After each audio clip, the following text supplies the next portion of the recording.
Hello বন্ধুরা, লিটো technical YouTube চ্যানেলে আপনাদের সবাইকে স্বাগত।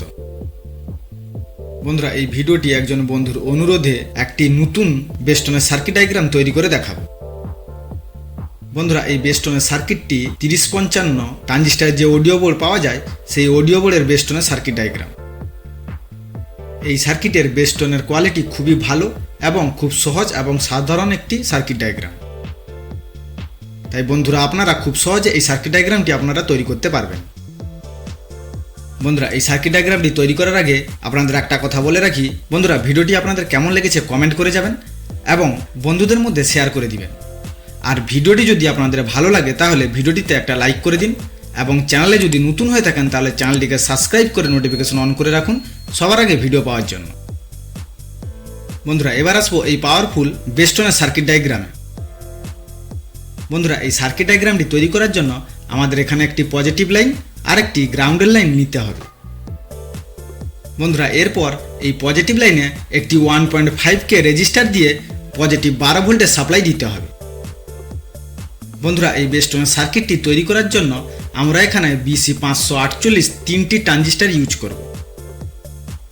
বন্ধুরা, এরপর 1 নম্বর ট্রানজিস্টারের বেসে সিগন্যাল ইন করার জন্য একটি 4.7 U 50 ভোল্টের ক্যাপাসিটার এবং 2.2K একটি রেজিস্টার দিয়ে 1 নম্বর ট্রানজিস্টারের বেসে সিগন্যাল ইন করতে হবে।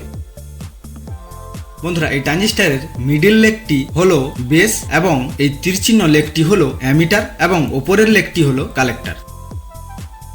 বন্ধুরা, এরপর এই পজিটিভ সাপ্লাই থেকে 330K একটি রেজিস্টার দিয়ে এই ট্রানজিস্টারের বেসের সঙ্গে যুক্ত করতে হবে। তারপর এই গ্রাউন্ড লাইন থেকে আরেকটি 100K রেজিস্টার দিয়ে এই ট্রানজিস্টারের বেসের সঙ্গে যুক্ত করতে হবে। বন্ধুরা, এরপর এই ট্রানজিস্টারটিকে চালনা করার জন্য এই ট্রানজিস্টারের অ্যামিটারে একটি 1.5K রেজিস্টার দিয়ে গ্রাউন্ডের সঙ্গে যুক্ত করতে হবে। আর এই ট্রানজিস্টারের কালেক্টরে পজিটিভ সাপ্লাই দেওয়ার জন্য পজিটিভ লাইন থেকে আরেকটি 4.7K রেজিস্টার দিয়ে এই ট্রানজিস্টারের কালেক্টরের সঙ্গে যুক্ত করতে হবে। বন্ধুরা, এরপর অডিও সিগন্যালটিকে ফিল্টার করার জন্য ইনপুট ও আউটপুট বা এই ট্রানজিস্টারের বেস ও কালেক্টরের মাঝখানে একটি 331 PF এইভাবে যুক্ত করতে হবে। দিলে এই ট্রানজিস্টারের কালেক্টর থেকে আউটপুট পাওয়া যাবে। বন্ধুরা, এরপর এই আউটপুট সিগন্যালটি আরেকটি BC548 ট্রানজিস্টারের বেসে সরাসরি সিগন্যালটি যুক্ত করতে হবে বা সিগন্যালটি ইন করতে হবে। বন্ধুরা, এরপর এই 2 নম্বর 548 ট্রানজিস্টারটিকে চালনা করার জন্য এই ট্রানজিস্টারের কালেক্টরে সরাসরি পজিটিভ সাপ্লাই দিতে হবে। তারপর এই ট্রানজিস্টারের অ্যামিটারে একটি 47K রেজিস্টার দিয়ে গ্রাউন্ড সাপ্লাই দিতে হবে। দিলে এই ট্রানজিস্টারের অ্যামিটার থেকে 4.7 U 50 ভোল্টের ক্যাপাসিটার দিয়ে আউটপুট পাওয়া যাবে। বন্ধুরা, এরপর আমরা এই আউটপুট থেকে দুটি 100K ভলিউম কন্ট্রোলার দিয়ে বেস ও টোনের সার্কিট তৈরি করব। বন্ধুরা, এরপর বেসের সার্কিটটি তৈরি করার জন্য এই আউটপুট থেকে একটি 3.3K রেজিস্টার দিয়ে 100K ভলিউম কন্ট্রোলারের 1 নম্বর পিনে সিগন্যাল ইন করতে হবে। এরপর এই ভলিউম কন্ট্রোলারের 1 নম্বর পিন ও 2 নম্বর পিনের মাঝখানে একটি 104 PF এবং 2 নম্বর ও 3 নম্বর পিনের মাঝখানে আরেকটি 104 PF এইভাবে যুক্ত করতে হবে। বন্ধুরা, এরপর টোন কন্ট্রোলারটি তৈরি করার জন্য এই আউটপুট থেকে একটি 183 PF এবং আরেকটি 680 ohms রেজিস্টার দিয়ে আরেকটি 100K ভলিউম কন্ট্রোলারের 1 নম্বর পিনে সিগন্যাল ইন করতে হবে। এরপর বেস কন্ট্রোলারের মিডিল পিন থেকে 3.3K রেজিস্টারের মাধ্যমে সিগন্যাল নিয়ে আর টোন কন্ট্রোলারের মিডিল পিন থেকে ডাইরেক্ট সিগন্যাল নিয়ে এই দুটি সিগন্যাল একসঙ্গে যুক্ত করতে হবে। তারপর এই সিগন্যালটি আরেকটি BC548 ট্রানজিস্টারের বেসে সিগন্যাল ইন করতে হবে। বন্ধুরা, এরপর এই 3 নম্বর ট্রানজিস্টারের কালেক্টর বা আউটপুটে ফিডব্যাক সিগন্যাল দেওয়ার জন্য বেস ভলিউম কন্ট্রোলারের 3 নম্বর পিন থেকে 3.3K রেজিস্টার এবং টোন কন্ট্রোলারের 3 নম্বর পিন থেকে 1K রেজিস্টার ও আরেকটি 183 PF এইভাবে সিরিজে করে এই দুটি সিগন্যালটিকে একসঙ্গে যুক্ত করতে হবে। তারপর এই সিগন্যালটিকে একটি 4.7 U 50 ভোল্টের ক্যাপাসিটার দিয়ে এই 3 নম্বর ট্রানজিস্টারের কালেক্টর বা আউটপুটে ফিডব্যাক সিগন্যাল এইভাবে যুক্ত করতে হবে।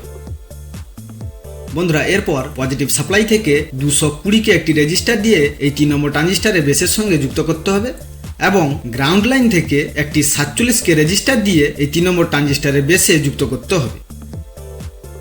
বন্ধুরা এরপর এই ট্রানজিস্টরটিকে চালনা করার জন্য পজিটিভ সাপ্লাই থেকে 4.7 কে একটি রেজিস্টার দিয়ে এই ট্রানজিস্টরের কালেক্টরে যুক্ত করতে হবে। তারপর গ্রাউন্ড লাইন থেকে একটি 1K রেজিস্টার দিয়ে এই ট্রানজিস্টরের অ্যামিটারে গ্রাউন্ড সাপ্লাই দিতে হবে এবং এই 1K রেজিস্টারের প্যারালালে একটি 47/25 ভোল্টের ক্যাপাসিটার এইভাবে যুক্ত করতে হবে। দিলে এর আউটপুটে ব্যাসের কোয়ালিটি খুব ভালো পাওয়া যাবে। বন্ধুরা এরপর এই 3 নম্বর ট্রানজিস্টরের কালেক্টর থেকে 104 PF দিয়ে ফাইলেন আউটপুট পাওয়া যাবে। বন্ধুরা এই আউটপুটটিকে আপনারা সরাসরি যে কোনো অ্যাম্প্লিফায়ারে যুক্ত করতে পারেন। বন্ধুরা এই সার্কিট ডায়াগ্রামকে আপনারা ফলো করে খুব সহজে বাড়িতে বসে একটি উন্নত মানের বা হাই কোয়ালিটির পাওয়ারফুল বেস্টনের সার্কিট ডায়াগ্রাম তৈরি করতে পারবেন। বন্ধুরা ভিডিওটি আপনাদের কেমন লেগেছে আপনারা কমেন্টের মাধ্যমে আমাকে একটি ফিডব্যাক দিবেন এবং ভিডিওটিকে অবশ্যই বন্ধুদের মধ্যে শেয়ার করবেন।